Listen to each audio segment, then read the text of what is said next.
Merci infiniment, Amina. J'ai vu entrer tout à l'heure Pascal Monteil, plasticien formidable, qui nous avait rejoint pour les Imaginaires de l'Éden. Et tu venais juste à l'instant de parler de cette façon artistique de mêler toutes les influences, d'être ouvert, d'être si ouvert à toutes les influences artistiques. Et il venait de voir une exposition de Pascal Monteil à la Maison Caillebotte à Paris. Et il m'appelle tout de suite en me disant je suis devant une composition extraordinaire. Il faut absolument que vous vous rencontriez avec Pascal Monteil. Ça s'est fait le lendemain et on a été dans l'ardeur, pour parler de ce feu, de la passion qui peut parfois nous permettre d'accomplir de très belles choses, quelque chose de si créateur. Pascal est venu avec son exposition, vous vous en souvenez pour ceux qui l'ont vu, à la Maison de l'Aubrac, sur l'Éden. Et je trouvais formidable que Pascal apparaisse au moment où justement tu venais de parler de ses influences, puisque Pascal est un grand voyageur qui passe aussi par l'Inde, par le Japon, par toute la Méditerranée. Et ça me permet de faire la transition avec un autre point de rencontre qui a joué ici même en 2012 lors des Imaginaires de l'Eldorado, avec la première venue de l'écrivain mexicain Alberto Ruiz Sanchez, que je remercie de nous avoir rejoints une nouvelle fois avec Margarita, puisqu'ils arrivent depuis 2 jours de Mexico. Et il se trouve qu'ils sont tous les deux aussi les animateurs de la plus renommée, de la plus belle revue d'art contemporain au Mexique, Artes de Mexico. Et Abdelwahab était fasciné par effectivement tous ces ponts, toutes ces relations entre les influences artistiques. Et c'est peu dire que le courant est passé entre Alberto et Abdelwahab en 2012. Et au point que Abdelwahab a invité Alberto à Tanger, et que c'est un formidable souvenir à Essaouira. Mais je crois que vous n'avez pas fait une émission sur Radio Tanger, il me semblait, peut-être non, ensemble. Non. Enfin, en tout cas, c'était une semaine à Essaouira ensemble. Et il y en avait un souvenir extraordinaire. Enfin, ça avait été une formidable rencontre. C'est pour ça que j'ai programmé comme ça, après cet hommage à Abdelwahab, la parole d'Alberto qui s'intitule « Toucher le feu ». On a vu à quel point ça pouvait être important aussi avec la culture soufie. Et donc Alberto, maintenant, c'est à lui et de parler d'Abdelwahab et puis d'entrer dans son propre sujet. Merci Alberto. Merci beaucoup Francis. J'utilise celui-là ou... Oui, bien sûr. Si. Merci beaucoup Francis, merci beaucoup de cette invitation. Je suis très touché d'être ici avec Amina. La rencontre avec Abdelwahab a été vraiment très intense. Et je suis aussi très touché de revoir beaucoup de visages des amis de cette occasion-là, des amis aussi d'autre part, des écrivains, des gens que j'aime, que j'ai appris à aimer, quelquefois ici même, ou que j'ai réappris à aimer ici. Et quand Francis m'a invité à venir, il m'a proposé un sujet très mexicain, les 4 soleils des Aztèques. Et moi, j'ai voulu plutôt détourner ma participation vers les sujets qui avaient touché Abdelwahab, qui étaient les noms en espagnol du roman que je venais de publier quand il m'invitait pour la première fois à son émission, qui s'appelait La main du feu. Et c'est un roman très, pas inspiré, mais nourri énormément de la pensée dont il fait l'exposition dans son beau livre Instant Soufi, que Amina vient de citer. Et ici, encore, je voulais détourner encore ma participation pour qu'elle devienne vraiment un hommage carrément à Abdelwahab, en faisant citation simplement, pas du romanesque en général et de l'idée du feu, mais des 3 idées dont on a discuté dans ces voyages-là. Quand il m'a invité à son émission, on a parlé de Mogador, de Essaouira, cette ville que beaucoup d'entre vous connaissent, même il y a quelques-uns qui habitent. Et les producteurs et Abdelwahab ont été tout de suite intéressés à faire une émission de cette série qui s'appelle Ville-Monde, c'est comme ça, Amina? Oui. Ville-Monde sur Essaouira.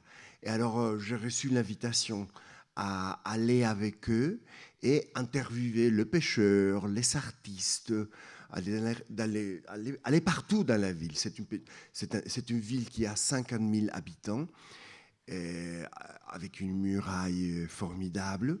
Mais c'est une ville spéciale parce que c'est une ville du métissage. D'abord, elle existe depuis les Phéniciens, depuis le 1er siècle, mais elle a été réinventée comme une utopie du métissage depuis le XVIIe siècle. À un certain moment, la population juive, c'était des 60%. Il y a de l'artisanat que peut-être vous connaissez, la pétillement des Fadma ou la Hamsa, qui a eu un essor. Il y a même des hypothèses qu'elle a été réinventée à Essaouira parce qu'il y avait l'artisanat de l'argent. Et il y a l'artisanat principal, c'est les bois, puisque c'est un port et on construit des bateaux. Et tout le village est entouré d'un arbre qui peut habiter dans les dunes, c'est-à-dire qui n'est pas enseveli par les dunes, parce que sa racine est grosse et flottante, et qui s'appelle Touya, et qui est un arbre odorant. Alors quand on voit aux alentours de Essaouira, vraiment la partie haute des arbres, c'est comme des vagues d'ambois qui bougent, qui se déplacent en plus. Mais dans ces voyages, j'ai tâché surtout à ce que l'on visite un artisanat qui n'est pas les plus intéressants ni les plus développés à Essaouira, qui était l'artisanat de la céramique. Parce que dans cette émission, déjà, dans la première émission, j'ai fait une citation que Abdelwahab a pris comme un défi, et on a continué à la déployer, à la développer tout au long de cette semaine où l'on parlait jour et nuit de tous les sujets que l'on voulait, depuis les sujets quotidiens jusqu'à la philosophie soufie, évidemment. Alors, je vais vous proposer 3 idées romanesques pour garder un peu de l'idée intérieure de ma proposition. 3 idées romanesques liées au feu. Et la première, c'est une citation que je fais d'un homme qui s'appelle Raku Kichisaemon, qui est le 15e artiste d'une dynastie de potiers au Japon. Qui pratique la céramique comme un rituel sain. Les premiers, dans la moitié, presque la fin du XVIe siècle, a réinventé la poterie. Il faisait une poterie très semblable à la poterie chinoise, avec une énorme perfection. Et là, inspiré avec un maître de la cérémonie du thé, il introduit ce que les Japonais appellent du wabi, qui est la beauté par la simplicité, quelquefois mal dit, la beauté par l'imperfection. Et il a produit des pots de céramique qui sont vraiment d'une beauté incroyable, mais qui n'ont rien de parfait. Et une des choses qui se passe avec ces rituels, où je vous dis, il garde même, il s'appelle Raku 1er, Raku 2e, maintenant c'est le Raku 15e, il garde le même four, qui est un four rituel, et là, le rapport entre les potiers, les céramistes, l'artiste et le feu, c'est un rapport personnel. Le rapport est aussi primitif qu'au XVIe siècle, c'est-à-dire il n'y a pas de bouton à gaz pour régler la température.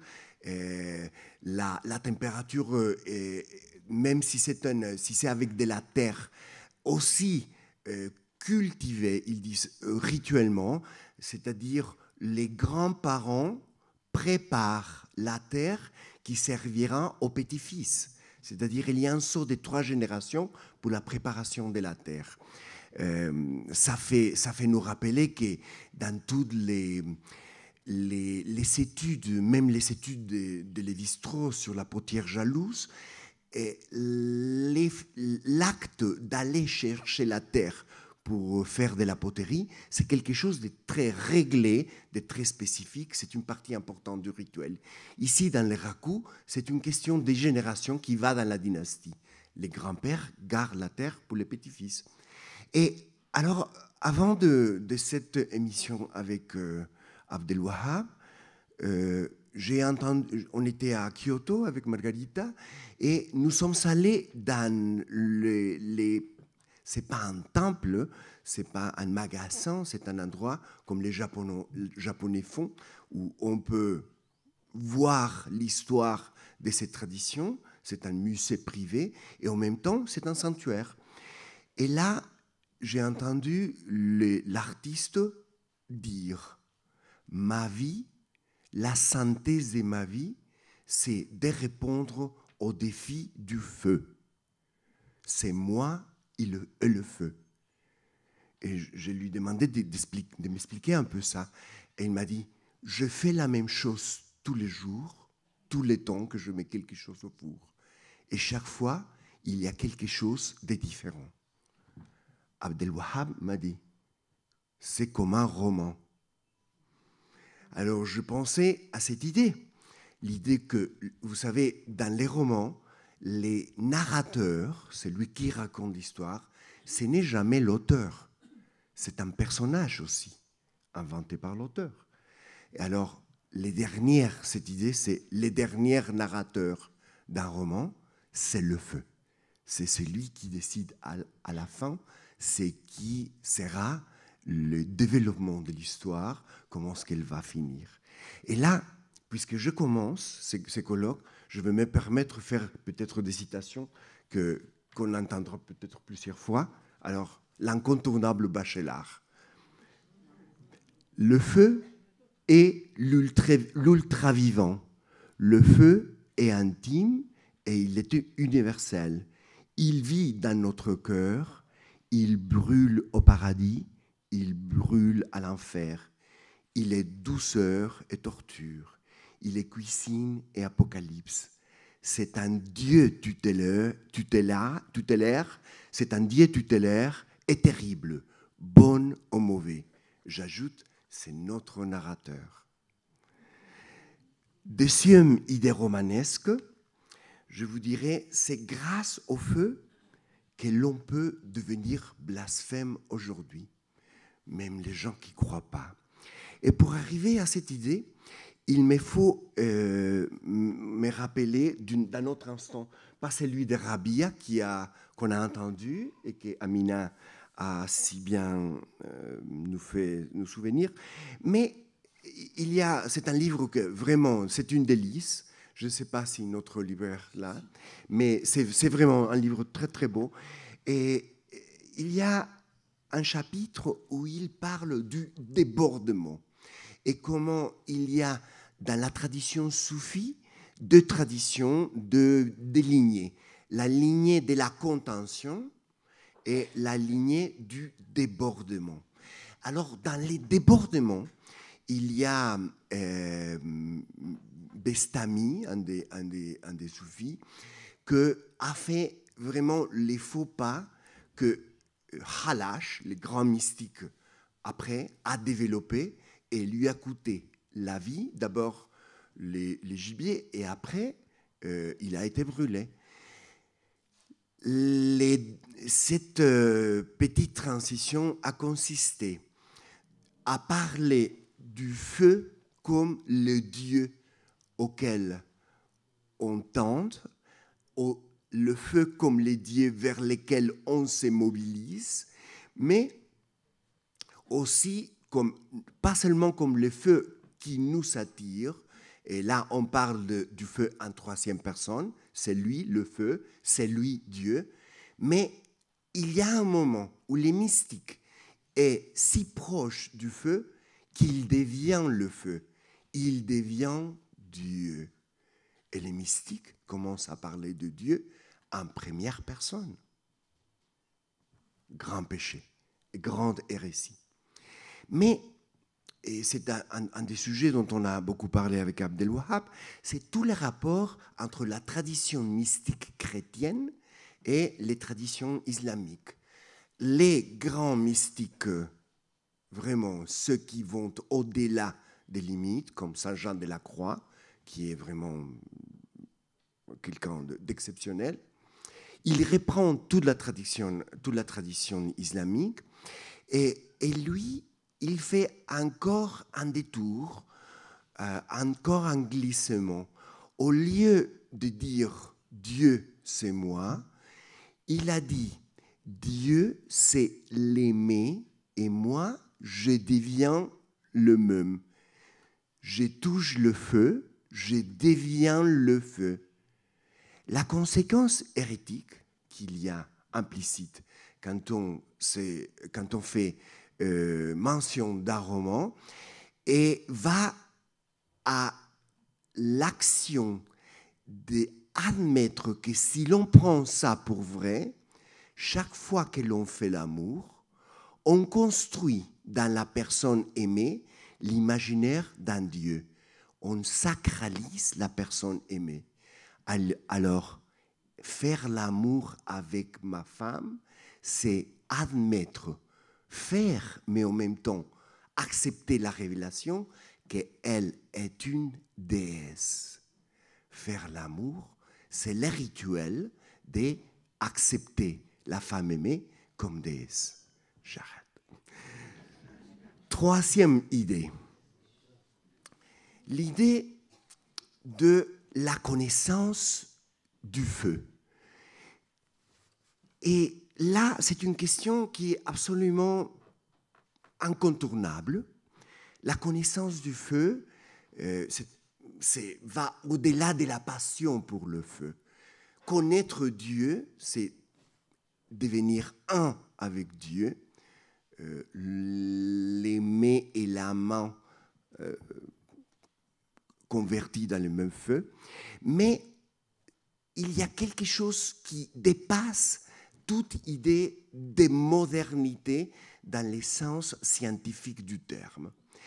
Et pour exemplifier ça, il me faut citer, et c'est une citation, plutôt qu'une citation, une paraphrase littérale, si la paradoxe n'est pas trop contradictoire, une paraphrase d'un passage du philosophe Attard et son colloque des oiseaux, sa conférence des oiseaux, où il y a l'exemple des 3 papillons, ou 3 fourmillons dans quelques versions, qui sont complètement...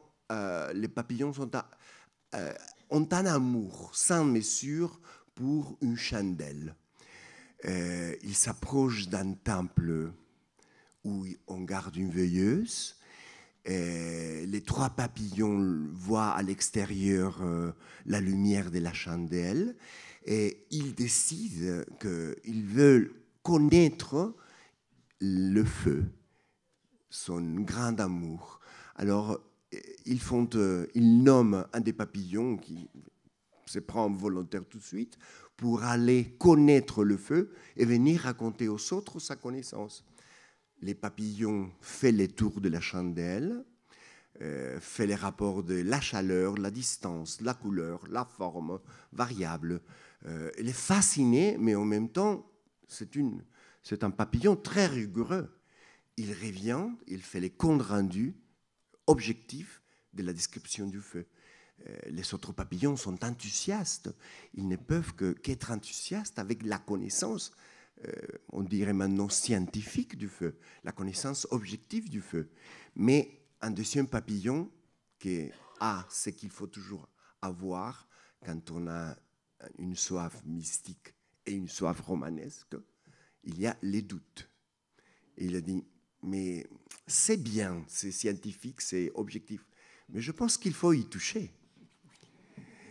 Alors, il va, le papillon fait les tours du feu, fait l'attestation de tout ce que le papillon scientifique a dit, et ces papillons sceptiques touchent de l'aile le feu. Un petit morceau de son aile brûle.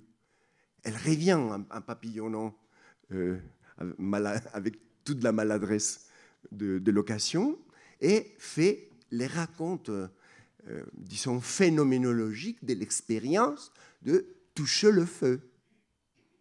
Et les trois papillons sont enthousiastes, ils ne savent pas quoi dire de plus, jusqu'au moment où les doutes s'installent.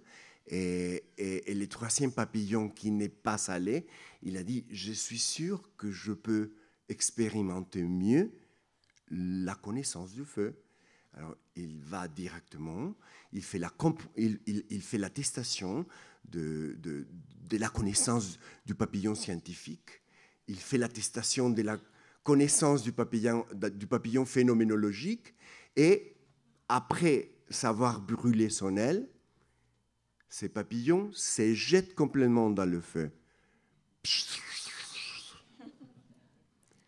Les deux autres le regardent disparaître, l'entendent disparaître, l'entendent devenir un avec le feu aimé, et ils se disent, seulement celui-là connaît ce que c'est le feu, mais il ne pourra jamais le raconter. Merci beaucoup. J'espère que cela ne nous arrive pas dans ces journées.